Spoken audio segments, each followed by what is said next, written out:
Welcome to Dadograms. I'm Jason M. Garrett, a retired Navy pilot and business owner, and I created this channel to share with my children and all of you lessons and experiences from my past and present that can give you an edge and help you win in life. And this Dadogram can certainly do that. Not once, not twice, but 3 times, because this is a 3-in-1 special. I just want to speak about several things that I've seen or learned myself over these last few days that have really gotten me thinking. And here's the first one. Probably one that's a little bit controversial, but one that literally had me stand up and out of my seat as I saw it on the news the other day. I'm going to play the clip that shocked me. It's only 57 seconds long. It's a news snippet from our local news here in Pensacola. It has 2 different statements from politicians. One of them are Republican congressman here in the area, and the other is Chuck Schumer, a Democrat, the Senate Minority Leader. They are both speaking on the eve of the government shutdown. These words stand in stark contrast to each other because one of them is telling the truth and the other is flat out lying. Watch and see if this surprises you as much as it did me. To an agreement on a funding bill.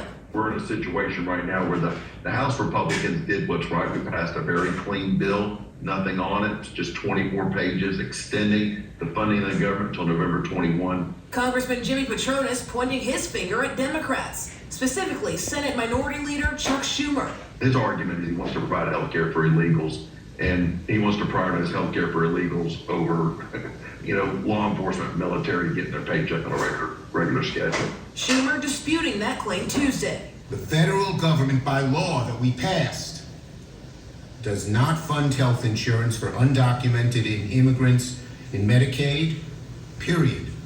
Nor the ACA, nor Medicare. Undocumented immigrants do not get federal health insurance premiums. Period. Period. They're lying. Millions of federal... Okay, so what'd you hear? Congressman Jimmy Patronis says Democrats are pushing health care for illegals instead of funding law enforcement and military pay. Chuck Schumer, on the other hand, says flat out, federal law doesn't allow undocumented immigrants to get Medicare, Medicaid, or ACA health plans. Period. One of them is lying, and one of them is telling the truth. So who's who? Here's the big reveal. Schumer was telling the truth. Patronis was lying. Now, if you're outraged because I said your guy lied, or if you're cheering because I told you that your side told the truth, you've missed the point. The real story is what the news just did to you and to me. Think about it. They stitched together these sound bites, showed you both extremes, and then walked away.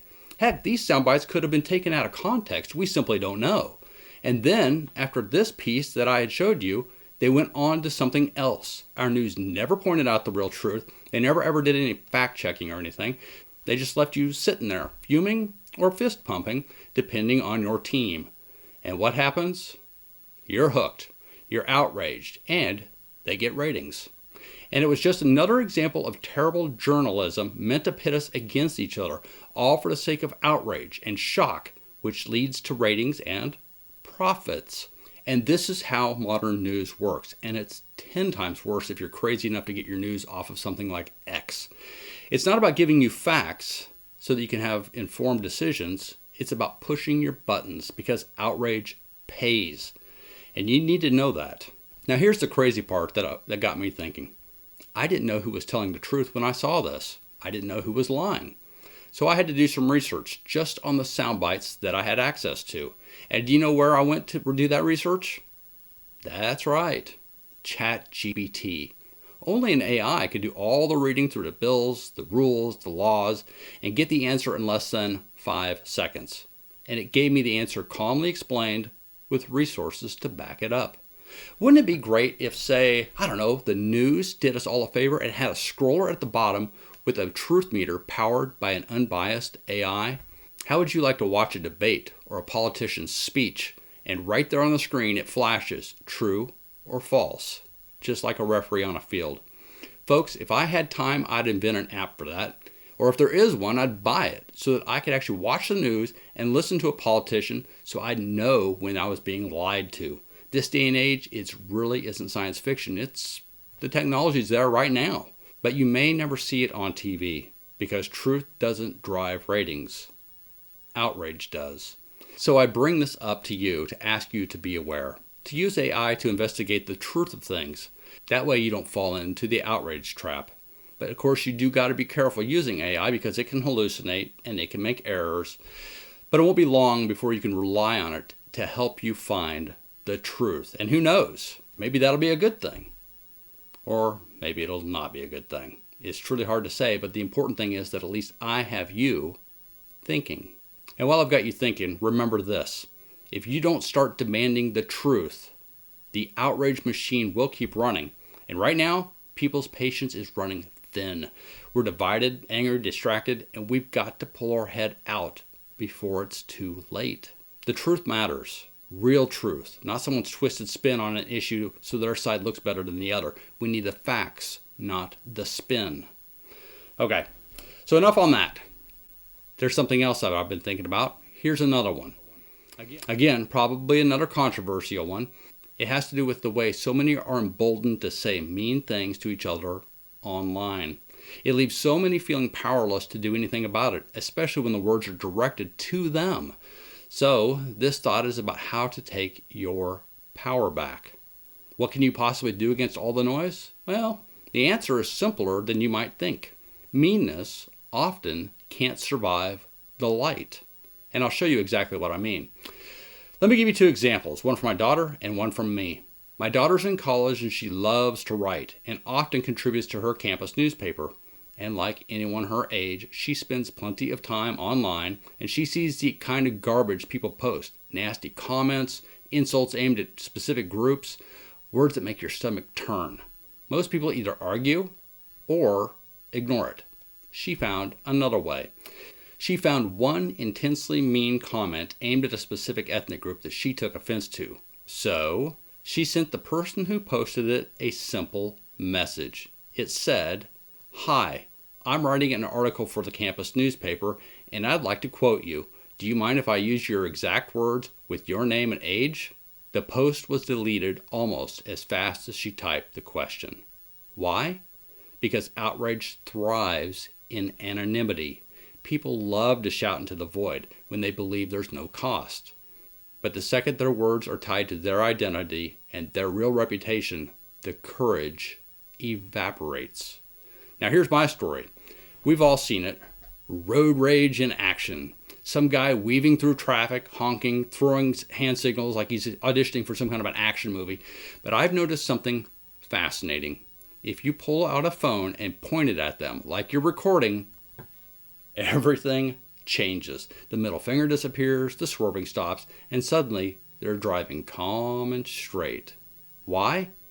Because now they're accountable. In their minds, it's already gone viral. They imagine their boss, their mom, their neighbors watching the clip, and suddenly they can control their rage. Bad behavior thrives in the shadows, but it often collapses in the light. It's human nature. There's an old saying, sunlight is the best disinfectant. Darkness is where mold grows, where corruption hides, where ugliness spreads. But shine light on it, and it dries up. It may not always work, but more often than not, it does. I remember a funny moment from back when I was in college. I was at a dance club with some of my friends. You know, it was one of those dark, dim, super loud places with lots of flashing lights. And at 2 a.m., it was closing time. Suddenly, the music stopped on a beat, and they flipped the switch, and the lights came on as bright as daylight. It sobered everyone up instantly as they blinked and looked around. Suddenly, everyone just streamed towards the exits. They wandered away from the light. It's like they say, light scatters the roaches. Anyway, that was in college way back in the late 1900s, not anytime recent.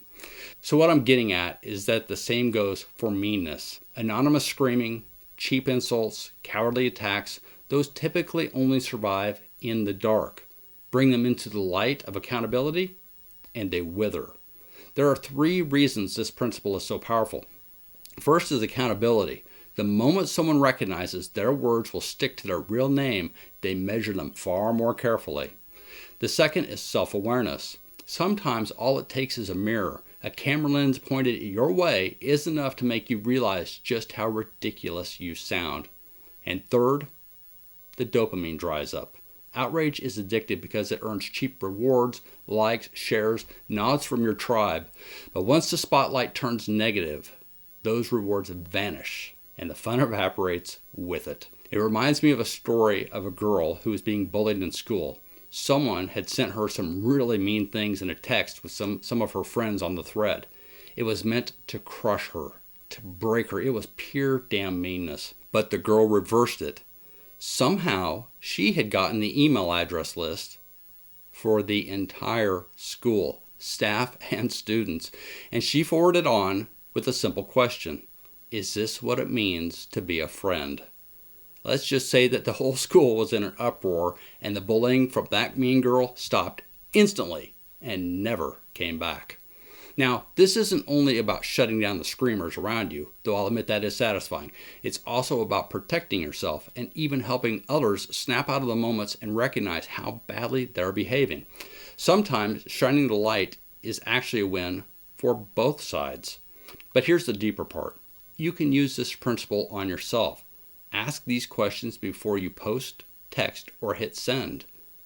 Would you be proud if your kids saw your last online post? Because they might. Would you stand by your email if it was forwarded on to a larger audience? Because that happens. Would you be comfortable if your boss, your pastor, or your grandma read your group text thread? You never know. That kind of self-check keeps you from becoming one of the screamers yourself. Because outrage may feel powerful in the moment, but in the end, it's a punch thrown in the dark. Thankfully, the second someone shines a light on it, it disappears. All right, so I have one more for you, something more uplifting, saving the best for last, if you will. I want to leave you with something a little different this time. You see, I'm still learning all the time, and sometimes I learn as much from my kids as they learn from me. Well, that might be a slight exaggeration, but I think you get the point. My oldest daughter is a gifted writer, as I mentioned, and she recently started a blog. And in her most recent post, she shared a quote I had never heard before, and it stopped me in my tracks. It said simply this: think of your 90-year-old self waking up in your body today. Think of all the things you'd want to do. That hit me hard, because here's the truth. I've been in the office all day, glued to a chair, staring at a computer. And then I read that quote just before I went downstairs, and from the dining room I looked outside and it was a gorgeous day, mid-80s, sunshine everywhere. And I thought about how much I love being outdoors. I way prefer that over being indoors any day. But regrettably, I spend very little time outside anymore. I used to be a very avid mountain hiker until I moved to Florida in 2017. And let me tell you folks, this place is as flat as a damn pancake. There's not even a decent staircase to climb around here. So I haven't been able to climb or do anything really of that type of thing for quite some time. Anyway, that quote I read in her blog got under my skin. It made me think harder about how to do strenuous things here in Florida that I used to like to do when I lived in a place with mountains. So I went out to the garage, I grabbed up my mountain bike, which I only ride on neighborhood streets around here on occasion, and I drove up to the University of West Florida and I hit a 3-mile loop through the woods. Up and down hills, hairpin turns, through sandy trails, and you know what? It was a blast. I felt alive again. So when I was done, I turned around and I did it all again in reverse. And I already can't wait to go out and do it again. Now, here's why I share this. The quote shifted my perspective. I'm 53 years old right now, more than halfway to 90. And while I'm still athletic and fit enough to be able to do almost anything, I can feel time slipping by. Every fun thing I do leaves a few more aches and pains. And I know that there will become a day someday soon where I will not be able to get on that bike and ride like hell through the woods like I do now. So I better enjoy it while I can. And I want to encourage all of you to do the same. Like they say, carpe diem, seize the day. Take advantage of the time you have and the ability you have today. Because it's like the famous movie quote when Apollo Creed told Rocky, there is no tomorrow. Because the truth is, there might not be. So get busy, get outside, do the things that make you feel alive while you can. That's how you keep winning in life day after day. And with that said, I think I might go out and take the bike for a ride here real quick. Until next time, don't forget to hit a thumbs up and subscribe to this channel. And until next time, thank you.